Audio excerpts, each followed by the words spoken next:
This Friday stream will be about the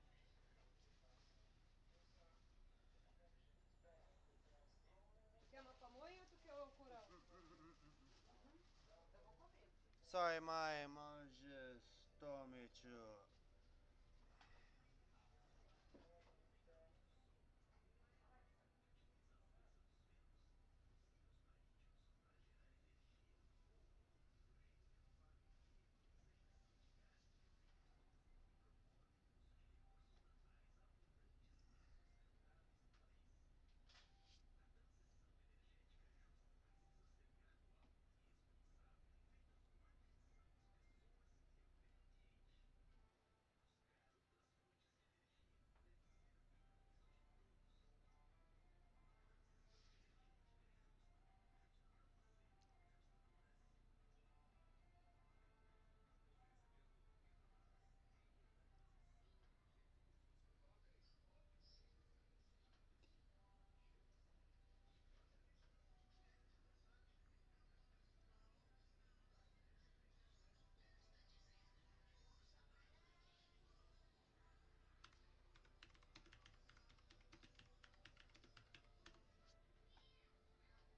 Aí, conforme você balança, ela desmonta e fecha. Só que não igual a do Gugu. Que a do Gugu era tipo um arame, né? Essa não, essa daí é tipo barraca mesmo. É maçã grossa.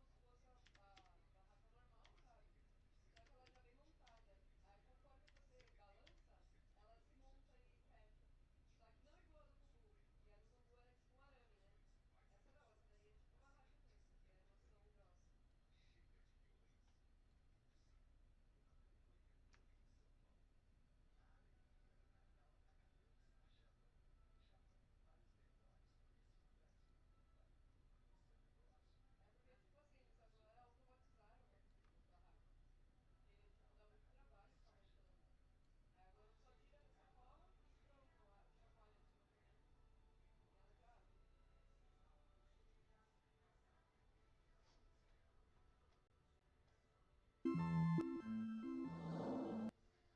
CGI.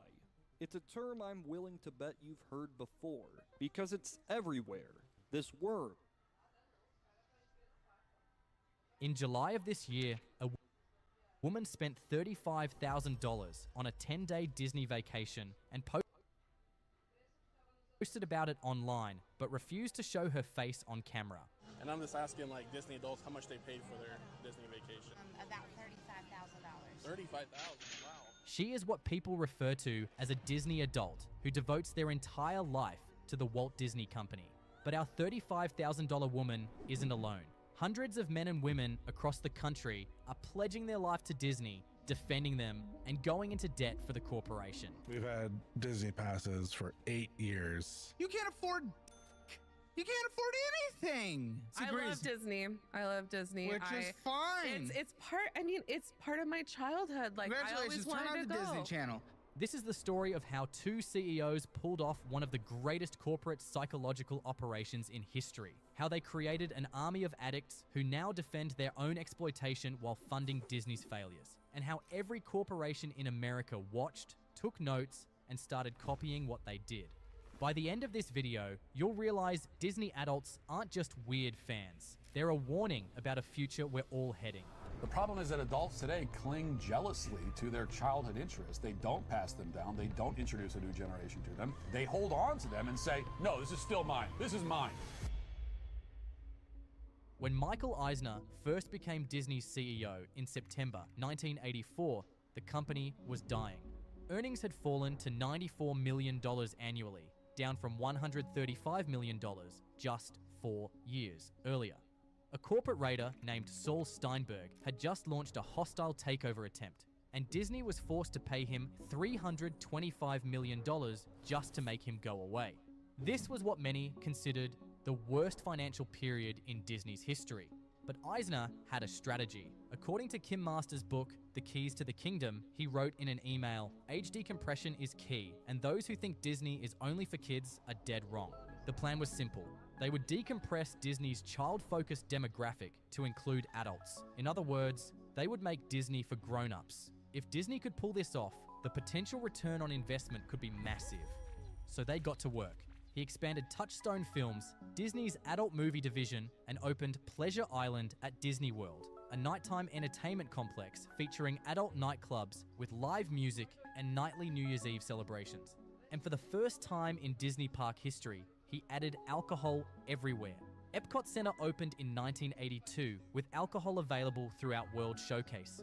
Eisner basically wanted to turn grown-ups into Disney-loving, obsessed kids again. Eisner launched another brand called Hollywood Pictures, which allowed them to further expand Disney's output, release even more films aimed at teens and adults, and increase the studio's overall market share. But there was just one fatal flaw in his plan. The adults at that time still acted like adults. They grew up and moved on to other things. They didn't stay children forever, neither did they want to. Unfortunately, Eisner did not get to finish his plans before shareholders lost faith in him. By 2003, the shareholders had had enough. Roy E. Disney, Walt's nephew, resigned from the board and launched SaveDisney.com in December. At Disney's annual shareholders meeting in March 2004, something unprecedented happened.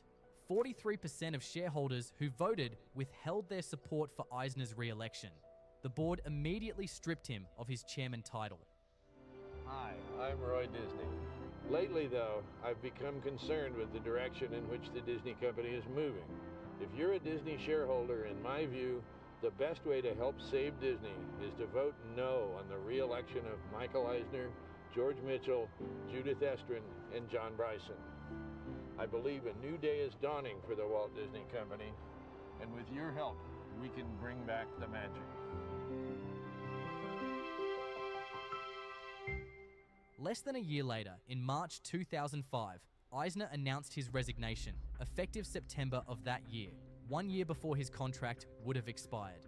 Eisner's experiment had failed spectacularly, but Bob Iger, Disney's next CEO, was watching, and he understood Eisner's fundamental mistake. You can't just make adult content and hope adults stay children. You have to weaponize childhood itself by making it impossible for people to ever leave their childhood behind. So he went on a buying spree. In January 2006, just months after becoming CEO, Disney acquired Pixar for $7.4 billion, and Steve Jobs became Disney's largest individual shareholder. 3 years later, in August 2009, Disney acquired Marvel Entertainment for $4 billion, which meant expanding their roster with over 5,000 characters, including Iron Man, Spider-Man, Captain America, basically the entire Avengers. But here's where it gets interesting. That same year, just a few months before the Marvel deal, in March 2009, Disney created D23, the official community for Disney fans. Bob Iger announced it at Disney's annual shareholder meeting with this explanation. D23 is our way of saying thank you and celebrating our fans who bring the magic of Disney to life every day in every corner of the world.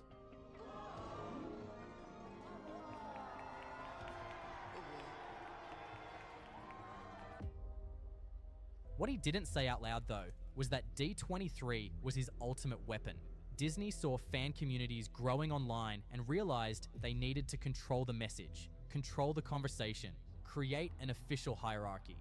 3 years after that, in October 2012, Disney acquired Lucasfilm for $4 billion, and that meant getting their hands on Star Wars, Indiana Jones, and Industrial Light and Magic.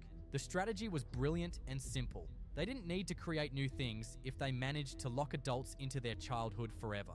So, if you grew up with Toy Story, we'll make Toy Story until you die. If you grew up with Star Wars, we'll make Star Wars content until you're 80. If you grew up with Marvel Comics, we'll make Marvel movies until the sun explodes. In his book, The Ride of a Lifetime, Iger explained the strategy in remarkably blunt terms. We know how to leverage or mine value from intellectual property probably better than any media company out there. And we have the ecosystem to do it. Mine value, that's the language he used. He didn't say create or inspire or even entertain. No, he said mine as you would coal. After the Pixar deal closed, Steve Jobs reportedly told Iger, "Look what we did. we saved 2 companies. He was right, but what they really did was create the blueprint every other corporation would copy. The blueprint for how to arrest human development at age 8 while letting bank accounts mature to age 35. Oh my God! Okay, it's happening. Everybody stay calm. What's the procedure, everyone? What's the procedure? Stay calm! The religion was taking shape, but to understand how deep this goes, we need to look at what actually defines a religion. In 1973, anthropologist Clifford Geertz created a 5-part definition in his work, The Interpretation of Cultures. His definition breaks religion down into 5 essential elements: a system of symbols, teachings about the nature of existence, behavioral indoctrination, ritual performance, and treating these conceptions as real. Disney checks every single box. First, they created a system of symbols. Mickey Mouse has a 97% name recognition rate in the United States, which is higher than Santa Claus, meaning that a corporate mascot is more recognizable than a figure from centuries of Christian tradition. But Disney doesn't just create its own symbols, it appropriates religious imagery and repackages it as entertainment. In Snow White, the poison apple comes from the Garden of Eden, and she prays on her knees asking God to bless the 7 dwarfs. In Pinocchio, Geppetto being swallowed by a whale parallels the story of Jonah. In The Lion King, the opening ceremony where Rafiki anoints Simba resembles Christian baptism, and the circle of life is lifted from Hindu concepts of reincarnation. So interesting to see how basically the most famous kids entertainment company used to very much include Bible verses as well as a ton of Christian references when it comes to prayer and self-sacrifice. Second, we have the teachings about the nature of things, and Disney tries its best to preach a very specific worldview, that we should all practice a Protestant work ethic, but without God. According to Disney movies, hard work always leads to success. Good always wins. Evil always loses. And all you have to do is just believe in yourself for magical things to happen. One scholar calls this secular toonism, where magic replaces divinity, but the moral framework stays the same. And third, there's behavioral indoctrination. Walt Disney once said, "I think of a child's mind as a blank book," which echoes the Jesuit strategy. Give me a child before 7, mine for life. But Disney doesn't stop when you become an adult. They follow you with Marvel, Star Wars, and live-action remakes, so that by the time you're 30, you've literally never left the Disney universe. Fourth, ritual and performance. And this is where it gets really disturbing because Disney parks have started to operate like pilgrimage sites. In 1980, anthropologist Alexander Moore published a study concluding that Disney World borrowed from the archaic pilgrimage center.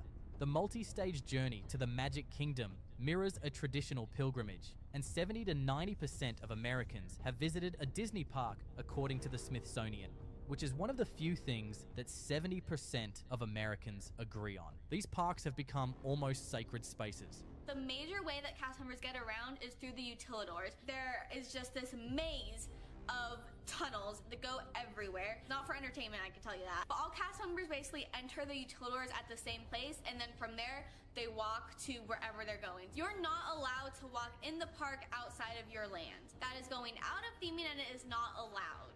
You're not allowed to litter and to swear, but most importantly, you are not allowed to acknowledge reality. Employees are cast members who perform in an eternal show, wearing costumes and working on stage or backstage, and they must stay in character at all times. Just to make it easier to disconnect from the real world, the parks exist outside normal time with no clocks and no current events. Main Street USA is a sanitized 1950s America with all the ugliness removed. Everywhere you look, there are rituals like the rope drop, character dining, pin trading, and annual pass holder events. And in 2025, Disney opened GEO 82, an adults-only bar inside Spaceship Earth at Epcot, which you can only enter if you are over 21 and you have a reservation, similar to religious temples geared towards adults. Fifth, we have the conceptions being taken as real, and that's how we got full-on grown-ass adults crying when Disneyland reopened after COVID, or adults getting married at Disney parks for a minimum of $15,000 for the venue. And then there's Golden Oak, a community inside Disney World where homes cost $1.5 million to over $20 million. But don't think you actually own the property. Of course not. These properties are deeded for 99 years, then returned to Disney. with the added privilege of paying $26,000 to $30,000 yearly fees. One resident said, "I wanted to see the dream in person to make it more real." For these people, Disney World has become more real than reality. Their new church has become their home. And the sinister difference between a traditional religion and what Disney does. Traditional religions demand sacrifice, ethical behavior, self-examination, delayed gratification, and moral responsibility. Disney's religion demands only consumption. You get ecstasy, community, purpose, and identity, and all you need to do is open your wallet. You have to do nothing else. No need to consider moral responsibility or self-improvement or sacrifice. You get to feel like a child again, returning to a better time, just by spending money. That's why critics call it a religion that has been perfectly optimized for capitalism. There's a French philosopher named Bernard Stiegler who spent his career studying how consumer capitalism deliberately infantilizes people. His argument was simple. Fully formed adults make terrible customers because they think long-term, they fix broken things instead of replacing them, they think critically about purchases, and they can delay gratification. Children, on the other hand, are perfect consumers because they live entirely in the present moment with zero concept of future consequences. They want things immediately and will throw tantrums if denied, making them purely emotional decision makers with no logic involved. They're incredibly easy to influence with bright colors, mascots, and simple messages since they don't understand money or long-term costs. They don't fix anything either, they just want a new replacement, which from a corporation's perspective makes them the ideal customer profile. So the wheels at Disney began to turn.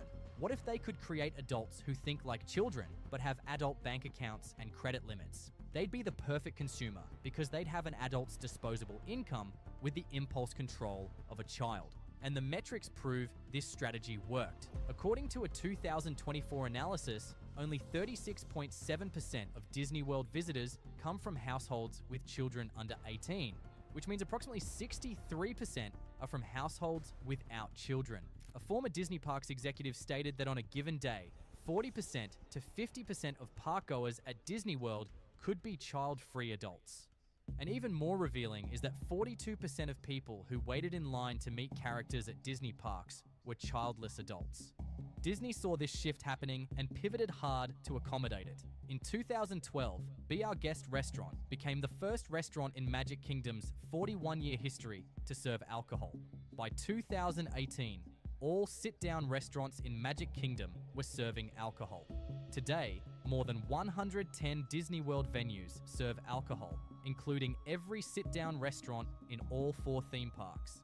After all, what better way to attract adults than by giving them booze, while also further lowering their impulse control? They even engineered the parks at a psychological level to trigger childhood nostalgia. For example, Disney was granted a patent in 1986 for smell-emitting systems called smellitizers that use pressurized air and fans to distribute scents across the park and trigger memories and nostalgia. Everything is designed to make you feel like a child again, to lower your psychological defenses, and basically to make you stop thinking like an adult and open your wallet with no consideration of the consequences. And it's working. In the meantime, actual adult skills are disappearing from the population in the real world. Adulting classes are now teaching 20 to 30-year-olds how to sew buttons, cook eggs, and do laundry. Michigan State University launched Adulting 101 in 2019 with sessions on money management, community engagement, conflict resolution, and basic home skills. They've had between 50 and 1,000 participants per session. UC Riverside has an entire adult program designed to support students in meeting their basic needs. It seems Gen Z is having a very difficult time in the workplace. Some of the reasons they listed, well, a lack of motivation, a lack of initiative, a lack of professionalism, poor organizational skills, poor communication skills, difficulty working as a team. These were supposed to be the most educated, most credentialed generations in human history. So where did all the competency go? It went into Disney expertise. They can tell you every restaurant menu at every Disney park. They know every ride wait time pattern throughout the day. They know every pin release schedule, every character appearance time, every hidden Mickey location, every secret menu item. That's where the cognitive capacity went. Into mastering a theme park instead of mastering life. Into becoming experts at consumption instead of experts at living. into escaping life rather than living it. This isn't an accident. This is exactly what Stiegler warned about. He called it symbolic misery, which is basically what happens when people stop creating things and only consume them. When you stop thinking critically and only react emotionally. When you stop being an adult and only feel like a child, you become the perfect customer. And Disney proved it works. Let me show you exactly what this looks like in real life. Stephanie and Michelle are both in their late 20s. At the time of the video, they'd been together for 8 years and were planning to get married in March. Their combined household income was $7,000 a month. And then we find out that in one single month, they spent 3 times their income. Stephanie had just graduated from nursing school after 10 years because she worked full-time while going to school part-time.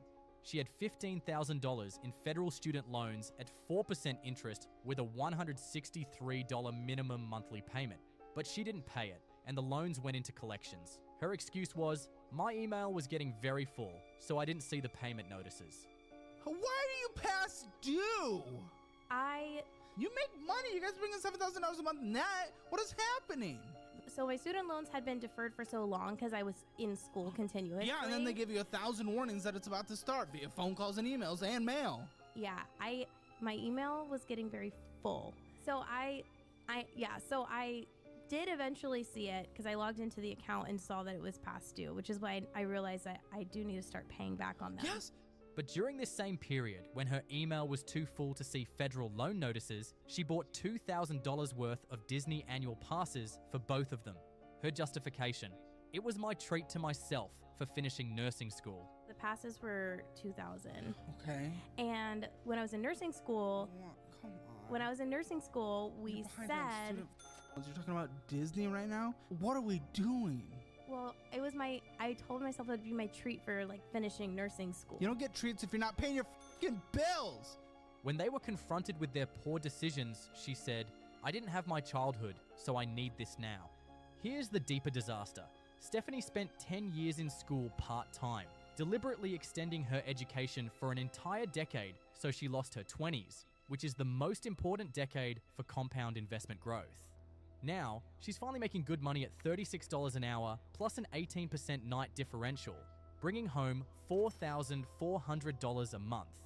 And she immediately blows it on Disney. We went to Disney once in November, and then we went a couple weeks ago. I'm going twice in January. We're going twice in January? What the Rich people don't do that. And you guys are doing it? And since we already have the passes, we're not paying for the tickets to get into the park. That doesn't matter. $1,000 for a day.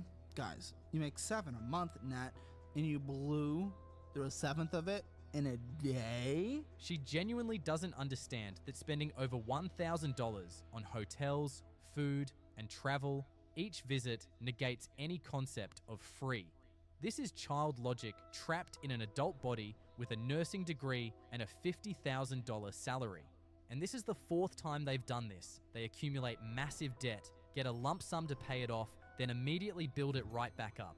The first time they used severance pay after a job loss. The second time was the COVID stimulus. The third time was a car accident settlement, which got them $9 grand each. Each time they paid off debt, then built it right back up for Disney. Now for the 4th time, they consolidated their credit cards into a personal loan. What did they do immediately after? Put $5,000 back on the cards within weeks. For Disney passes, trips, merchandise, food, everything Disney. When asked if they learned anything from doing this 4 times, the response, I figured because I was working now, everything would balance out. It didn't balance. It got worse. You spent beyond double what you make. You spent triple what you make. We just like to have fun, and I feel like we have a lot of fun together whenever we go to Disney. This is what Stiegler warned about, and precisely what Disney engineered. The perfect consumer, someone who will destroy their financial future, ignore federal obligations, and sacrifice every adult milestone to feel like a child over and over again. Let's return to the woman we opened with, the one who spent $35,000 on a 10-day Disney vacation and refused to show her face on camera. And I'm just asking, Disney adults, how much they paid for their Disney vacation. No, I don't want my face on there. Okay. About $35,000. $35,000, wow. Even at Disney's massively inflated prices, you have to actively try to spend $35,000 in 10 days. She was staying at Animal Kingdom Lodge, which is a nice hotel. but it's not a $35,000 for 10 days nice hotel. So what did that $35,000 actually buy? Park tickets for the entire family, 10 nights at the hotel, all food for 10 days at $8 pretzels, $4 bottles of water, and $20 per meal. Then there's the merchandise purchases that ran into the thousands. Of course, we can't forget the character dining experiences at $60 to $80 per meal, where characters visit your table, or the special tours and experiences, and probably VIP tour guides at $450 to $900 per hour. It's ridiculous, and the comments on her video said it all. For $35,000, I could live in Italy for 3 months. That's a down payment on a house. That's a full year of college tuition. That's a new car paid in full. So Disney created this army of adults going into debt to relive their childhood, treating the parks like a religion. And you'd think with all that devotion, with all that money flowing in, Disney would be thriving. But you'll be dead wrong, because the theme parks are actually subsidizing catastrophic losses everywhere. Strange World, for example, lost $197 million. Lightyear lost $106 million, and Wish lost $131 million, while the Marvels lost $230 million, becoming Disney's biggest bomb of 2023. And we can't forget Indiana Jones 5, which lost $134 million.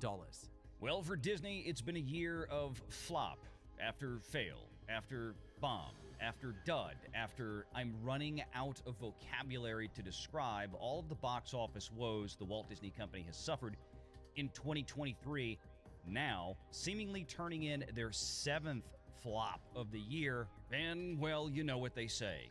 You can wish in one hand and crap in the other, and see which one you fill first. Even their wins have razor-thin margins because they need billion-dollar blockbusters just to offset these $200 to $300 million budgets plus marketing. Meanwhile, the parks are a pure profit machine that generated $34.2 billion in 2024. Disney is bleeding money on content, so they're squeezing the parks harder. That's why prices keep going up while quality keeps going down, why maintenance gets deferred, why cast members are understaffed, and why park hours get cut. The movie division is cannibalizing the parks. Disney did try making original content with Lightyear, Strange World, and Wish, but they focused on checking boxes instead of telling compelling stories people wanted. Lightyear removed the fun buzz everyone loved for a serious dude, while Strange World felt like a corporate-approved project with no heart behind it. Wish was supposed to celebrate 100 years of Disney magic, but it turned out to be the most generic, forgettable thing they've made in decades. These movies failed because Disney forgot story comes first, and when you prioritize message over magic, you get neither, just expensive slop. So Disney's solution has been to stop bothering and stick to sequels and remakes. Hollywood remains very franchise-obsessed. Franchise films are as close to a guarantee as any studio can get in the ever-changing, streaming-dominated marketplace. That said, just because something is connected to a franchise doesn't mean that people automatically want to see it. Perhaps a Toy Story spin-off of some kind could have been successful, but this clearly wasn't the winning formula. But because new movies keep failing, Disney has no fresh IP to drive park attendance. Frozen worked and got an Epcot land, while Moana got a water ride. But since then, nothing has been sticky enough to build around. So they fall back on their old IPs. They're not creating new reasons for families to visit, just doubling down on Disney adults who come regardless. And this is where it gets brilliant and horrifying at the same time. Disney adults actively defend their own exploitation. All you have to do is scroll any comment section about price increases and you'll see things like, they need to raise prices for crowd control. If you can't afford it, don't go. Real fans find a way.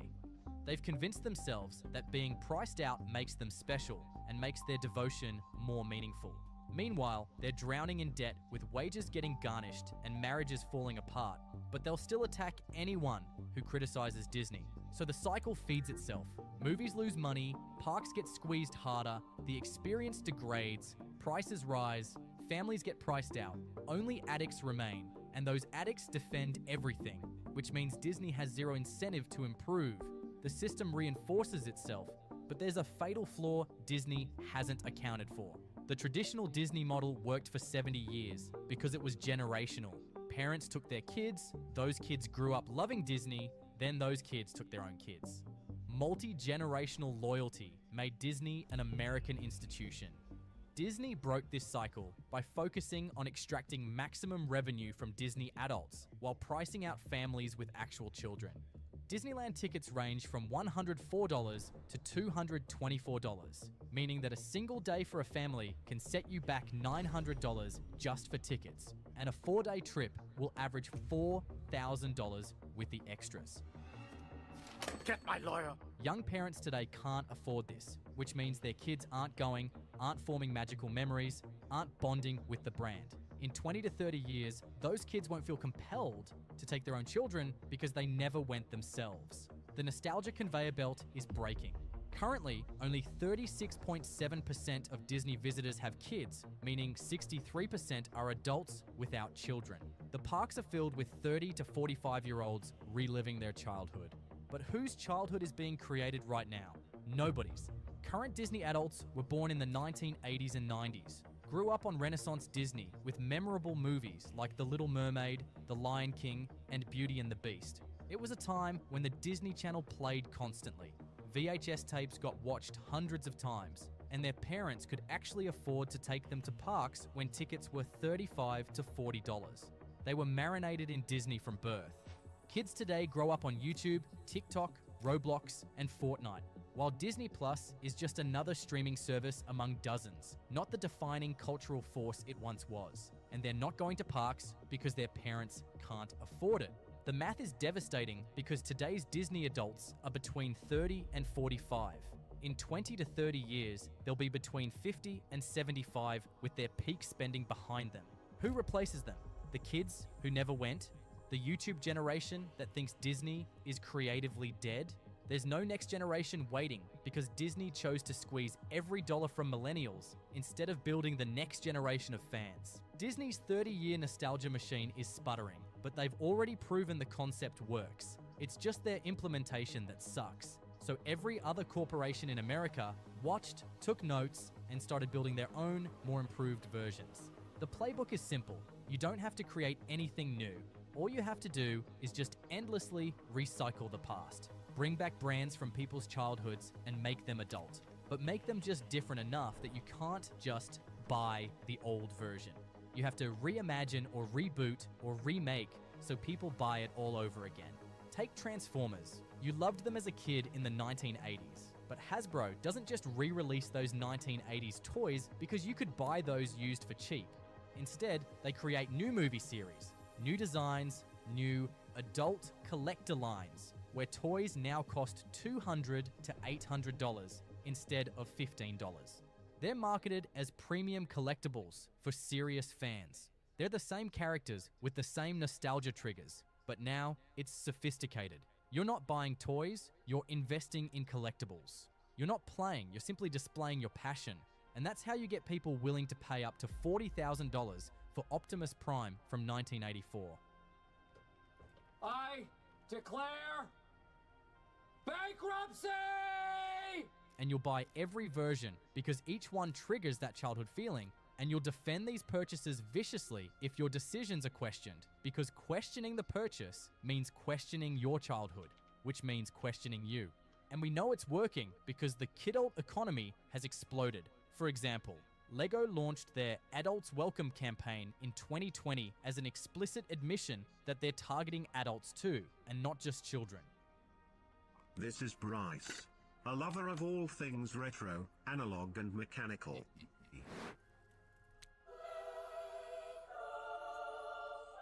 Find your flow. Build with Lego bricks. Adults welcome.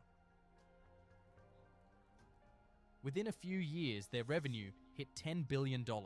They're marketed as relaxation and mindfulness and self-care for adults, meaning that you aren't playing with toys, you're engaging in mindful building, and you're certainly not avoiding your responsibilities. You're practicing self-care, which you absolutely deserve. The language is carefully designed to justify the expense, regardless of whether you can actually afford it. Another example is Hello Kitty that was created in 1974, which means she's 50 years old. For 30 years, she was a children's character on school supplies, but in the 2000s, she was reinvented for adult consumption. Now there are Hello Kitty designer purses selling for $800, Balenciaga Hello Kitty bags going for $2,000. Hello Kitty makeup and home goods and fashion explicitly marketed to women in their 40s. A children's character from the 1970s is now a lifestyle brand for middle-aged women. And let's not forget Pop Mart selling blind box collectible toys, where you don't know what you're getting until you open it, which is slot machine mechanics applied to toys. You pull the lever or open the box, get a random result, and get a dopamine hit if you get something rare. The company is expected to rake in $4.2 billion in revenue this year, with adults lining up to buy $30 mystery boxes to complete the set. Then there's Labubu, those small collectible figures with a creepy cute aesthetic that exploded in 2023 to 2024 after Blackpink Lisa showcased one on Instagram. Adults are camping outside stores, paying $100 for small figures, collecting hundreds, dedicating entire social media accounts to their Labubu collections, and meeting up with other collectors. Labubu generated about $400 million in revenue in 2024, which was a 700% growth year over year. This is Disney adult behavior for a different product. It's the same psychology, the same addiction mechanics, and the same Arrested Development with a different mascot. The market data tells the story. Kidults, who are basically adults buying toys for themselves, now spend more than parents buying for children in the global toy market. Rach, yeah. What's Hugsy doing in the crib with Emma? Oh, well, she was just crawling around and she found him, so I just let her sleep with him. That's all right, isn't it? Oh, yeah, of course. Yeah, it's a stuffed animal. You know, it's for kids, not for adults. In the US alone, adults accounted for $6.7 billion in toy sales in 2023, while in Europe, kidults contributed $4.8 billion, representing 28% of the toy market. But this isn't an accident. Corporations share data, insights, and psychological research at industry conferences that explicitly discuss extending childhood consumption patterns into adulthood. Marketing journals publish papers on leveraging nostalgia for adult consumers, and research shows consumers are willing to pay 10 to 15% more for products that evoke nostalgic feelings. This is coordinated, intentional, and calculated. They know exactly what they're doing, and what they're actually doing is training people to prioritize emotional gratification over financial responsibility. The marketing has shifted from buy this if you can afford it to you deserve this regardless of your financial situation. They're normalizing the idea that you should ignore bills, skip savings, and accumulate debt because you've earned a treat. They don't care that you'll be bankrupt in 5 years or that your retirement account is empty. They need profits now. And they've figured out that people who think like children don't think about long-term consequences. And it's working everywhere. Apple turns product launches into religious events, while Supreme charges $500 for logo t-shirts. Fast food chains love using nostalgia marketing with collectible toys to get you through the doors, and Hollywood pumps out endless reboots and sequels. Then you have social media manipulating dopamine with infinite scroll and retail pushing Squishmallows, Funko Pops, and any collectible with artificial rarity. We're not citizens anymore. We're consumers chasing feelings from when we were 8 years old, while corporations sell those feelings back to us at markup prices. Meanwhile, our actual adult responsibilities pile up, and we can't afford houses, can't afford healthcare, and can't afford retirement. But we can definitely afford another limited edition Labubu, another VIP Disney trip, another $500 Lego set, another $800 collectible, because it makes us feel like kids again. And that feeling is worth going into debt for. Remember Stephanie, the nurse who let her federal student loans go to collections so she could buy Disney annual passes? That's not a bug in the system. That's the intended outcome. Corporations certainly don't give a damn that these people will inevitably go bankrupt, lose their homes, and have nothing saved for retirement. They've already extracted maximum profit from them now. And the fact that there won't be a next generation of customers because these people are too broke to have kids or take them anywhere is a future CEO's problem. They got their quarterly bonuses. Your financial ruin and the collapse of the entire business model in 20 years is somebody else's problem. And the scary part is that this strategy is working. So we have to ask ourselves what our society will actually look like when an entire generation has been successfully trained to think like children. In 2006, Mike Judge released a comedy called Idiocracy that we all found hilarious. Well, nobody's laughing anymore. The premise was simple. A guy wakes up 500 years in the future to discover humanity has become catastrophically stupid. The most popular TV show is just a guy getting hit in the groin repeatedly for 30 minutes. Nobody can read or think critically. Corporations run everything, while the government is just a theatrical decoration. And the president is a reality TV star and former professional wrestler. Sound familiar? Here's what made it scary. In the movie, Brondo, an energy drink company, literally owns the FDA, the FCC, and the USDA. They've replaced all water with Brondo for watering crops. And when someone suggests using actual water instead, people look at him like he's insane. But Brondo's got what plants crave. It's got electrolytes. Nobody knows what electrolytes are. Nobody questions whether crops actually need energy drinks. The corporation says it's good, so it must be good. And the government exists only to enforce corporate will. For the last time, I'm pretty sure what's killing the crops is this Brondo stuff. But Brondo's got what plants crave. It's got electrolytes. So wait a minute. What you're saying is that you want us to put water on the crops? Yes. Water. Like out the toilet? That was satire in 2006. Let's look at where we are now. In 1966, the BBC interviewed British children aged 8 to 12 about what they thought the year 2000 would be like. Their responses were shockingly articulate. One said, "It'll be so overpopulated, there'll be wars, all nuclear explosions and everything." Another predicted, "People are going to be out of work and a great population. I think something has to be done about it." Another said, "I think it'll be, people will be regarded more as statistics than as actual people." These are children speaking with philosophical depth in complete complex sentences, making predictions that turned out to be correct. Fast forward to today, and the metrics tell the story. The average movie shot length was 12 seconds in the 1930s. Now it's 2.5 seconds. Song intros were 20 seconds in the 1980s. Now they're 5 seconds. The average pop songs decreased by almost a minute just between 1998 and 2018. And TikTok creators are advised to keep their videos between 30 and 60 seconds long. And many people now watch YouTube at 1.5 or 2x speed because normal speed feels too slow. We literally cannot tolerate a normal human pace anymore. The language has collapsed too. Adulting treats basic maturity as a temporary performance, while self-care means buying products and avoiding responsibility. And bed-rotting is scrolling all day, rebranded as wellness. These are child concepts dressed up as adult vocabulary. Media literacy has completely collapsed. I saw it on TikTok is now considered research. People can't distinguish between news, opinion, satire, and fiction anymore. Trust in media has dropped from 72% in the 1970s to just 31% in 2024. But that's not because people got better at critical thinking, but because they lost the ability to evaluate sources at all.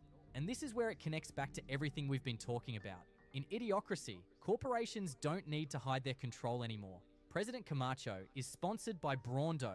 The entire government is just corporate branding, and nobody questions it because nobody has the cognitive capacity to question it.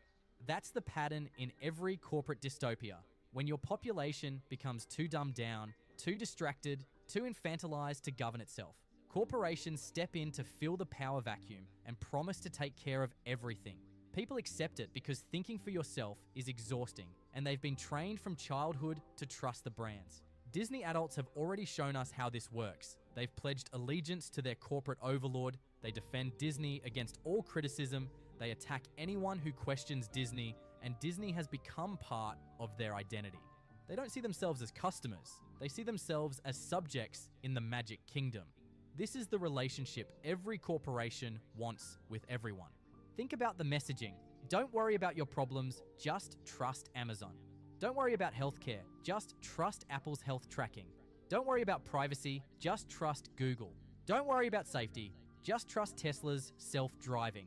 Corporations are positioning themselves as benevolent caretakers, and infantilized populations accept it because thinking is hard and trust is easy.